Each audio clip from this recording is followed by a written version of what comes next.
À l'ouest d'Eärendor, là où les cartes se déchirent plus vite qu'elles ne s'écrivent, s'étendent les mers brisées.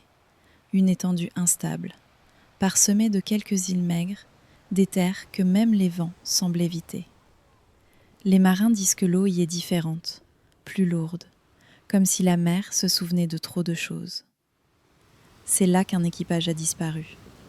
Ils n'étaient pas des héros, ni des explorateurs bénis par un roi. C'étaient des pirates.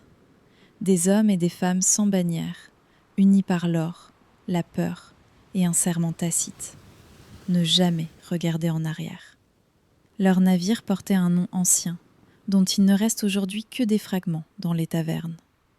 Un nom qu'on ne prononce plus entièrement, car le nom attire l'attention. La malédiction ne tomba pas d'un coup. Elle s'est installée lentement. Une île d'abord, absente des cartes. Puis une nuit trop calme. Une cargaison qu'ils n'auraient pas dû toucher.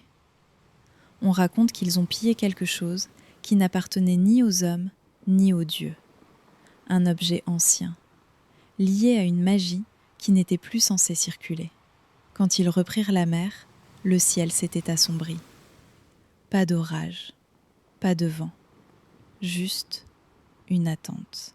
Le premier à comprendre fut le capitaine, quand la boussole refusa de tourner, quand les étoiles cessèrent de correspondre au ciel, quand la mer, soudain, se mit à refléter autre chose que le monde. Ils n'avaient pas été punis, ils avaient été détournés.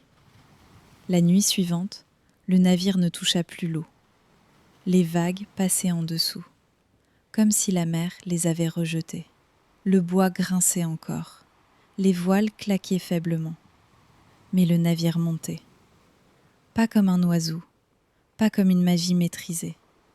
Il dérivait, arraché à la mer, toléré par le ciel. Depuis ce jour, l'équipage ne dort plus. Leur corps existe encore, mais mal, à moitié. Certains sont devenus translucides, d'autres semblent figés dans leur dernière tâche. Un homme reste à la barre, les mains soudées au bois. Un autre monte la vigie, condamné à surveiller un horizon qui n'existe plus. Ils ne parlent presque pas. Ils n'obéissent plus à un capitaine. Ils obéissent au voyage. La plupart du temps, on les voit la nuit. Un navire silencieux glissant sous les étoiles, au-dessus des terres, au-dessus des mers.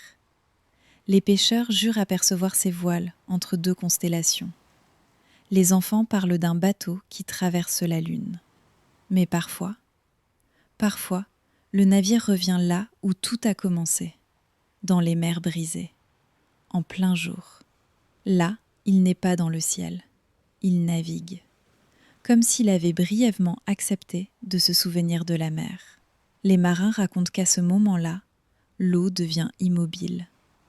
Les îles se taisent et le vent change de direction. Personne ne s'approche, car ceux qui l'ont fait disent avoir entendu le bois murmurer. Pas des cris, pas des menaces, des regrets. On dit que la malédiction ne peut pas être levée, parce qu'elle n'a jamais été prononcée. L'équipage n'a pas été condamné pour ce qu'il a fait, mais pour ce qu'il a refusé de rendre. Aujourd'hui encore, le navire dérive, entre ciel et mer, entre nuit et jour, entre souvenir et oubli.